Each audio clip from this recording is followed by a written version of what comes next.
अटक में भारतीय ड्रोन गिरकर तबाह हो गया। ड्रोन गिरने से एक शहरी जाँ बहक हो गया।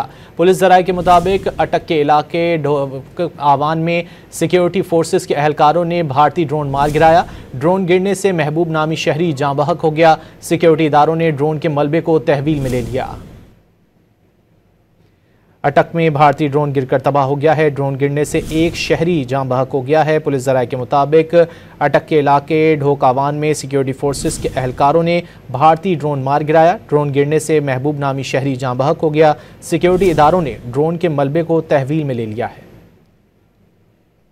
अटक में भारतीय ड्रोन गिरकर तबाह हो गया है। ड्रोन गिरने से एक शहरी जाँ बहक हो गया है। पुलिस जराये के मुताबिक अटक के इलाके ढोकावान में सिक्योरिटी फोर्सेस के अहलकारों ने भारतीय ड्रोन मार गिराया। ड्रोन गिरने से महबूब नामी शहरी जाँ बहक हो गया। सिक्योरिटी इदारों ने ड्रोन के मलबे को तहवील में ले लिया है।